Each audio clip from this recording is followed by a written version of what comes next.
Doctor साहब, fatty liver, hepatitis B C, इसके बारे में बताएं।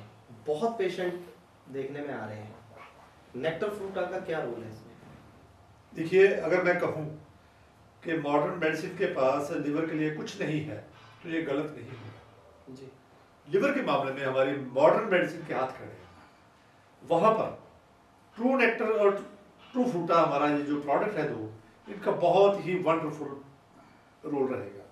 क्योंकि अगर हम इम्यूनो मॉड्यूलेशन प्रॉपरली इसकी सहायता से कर दें तो हमारे लिवर के अंदर तो रीजनरेशन पोटेंशियल है, ये सेल को रीजनरेट कर लेता है, ये सेल को हील भी कर लेता है, क्लीन भी कर लेता है।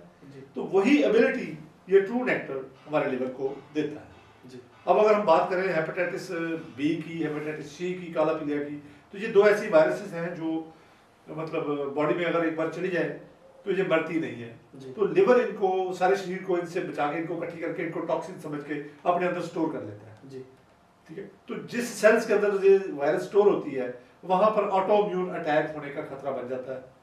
वो इसलिए कि हमारा जब लिवर हमारा कमजोर हुआ, न्यूट्रिशन स्टेटस डाउन गया, तो बोन मैरो वीक हो जाता है। वीक बोन मैरो से हमारा इम्यूनिटी का इमेच्योर सेल्स जो है, जो अपने और पराई की पहचान नहीं समझते, वो आकर वो वाले सेल्स लिवर के जिसके अंदर हेपेटाइटिस बी और सी करके रोक के रखा होता है, उसको अटैक करके उसको डैमेज करना शुरू कर देते हैं। जी।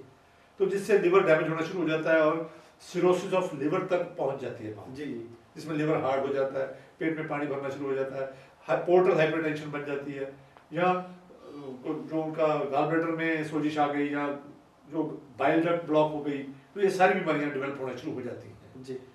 अगर प्रॉपर इलाज ना किया जाए तो। जी। तो मेरा ये कहना है कि ये सारी बीमारियों के ऊपर जो भी सिम्टोमेटिक इलाज चल रहा है, उसके साथ आप ट्रू नेक्टर और ट्रू फ्रूटा जोड़िए।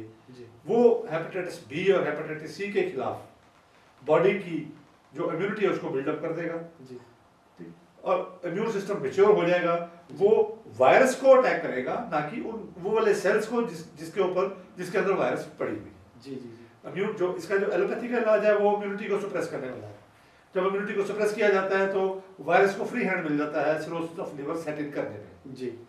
तो हम चाहते हैं कि हेपेटाइटिस बी और हेपेटाइटिस सी से सफर करने वाले लोग नेक्टर का इस्तेमाल जरूर करें। जी। साथ में आयुर्वेद की लिवर सपोर्ट की मेडिसिन का बहुत बड़ा रोल है, वो भी साथ में लेना चाहिए। जी।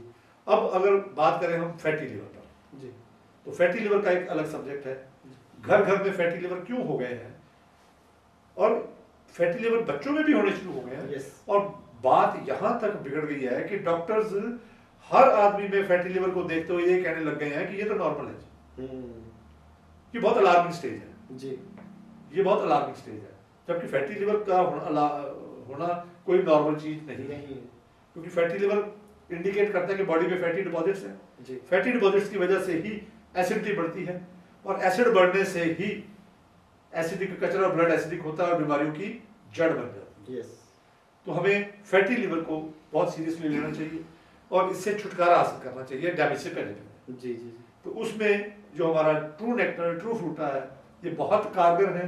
ये फैटी डिपॉजिट्स, पहले तो फैटी डिपॉजिट्स जो बॉडी में है, जो टॉक्सिक है, ठीक है, वो आए कहाँ से? उसका जो जड़ है वो हमारे गलत तेल के इस्तेमाल पर है। जी जी। आप देखिए, हमारे जो हमें अपना डीएनए कहाँ से मिला है? हमारे बुजुर्गों से मिला है।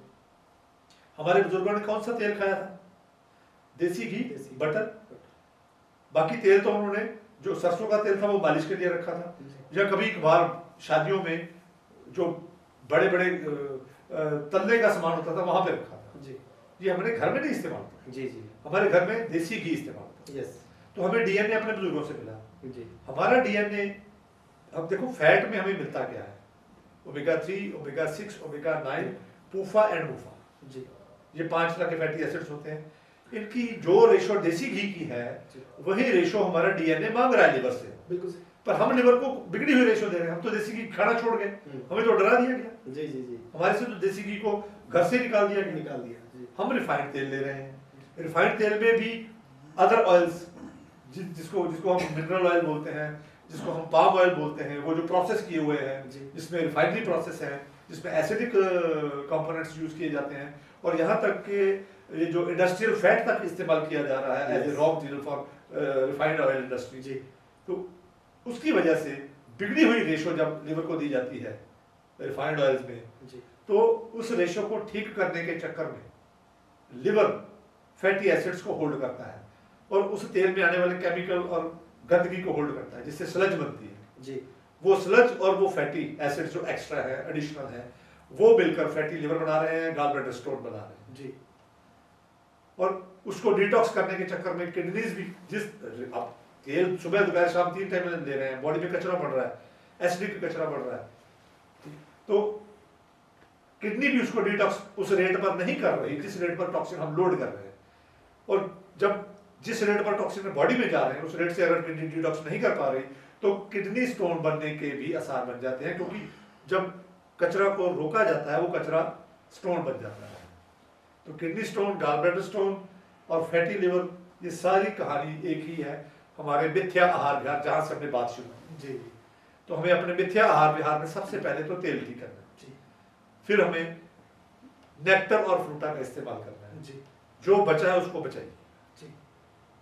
जो रिपेयरेबल है उसको रिपेयर करिए जी। और बॉडी का बैलेंस क्रिएट करिए और एक हेल्दी लाइफ जिए। जी। वही हमारे नेक्टर की देन है।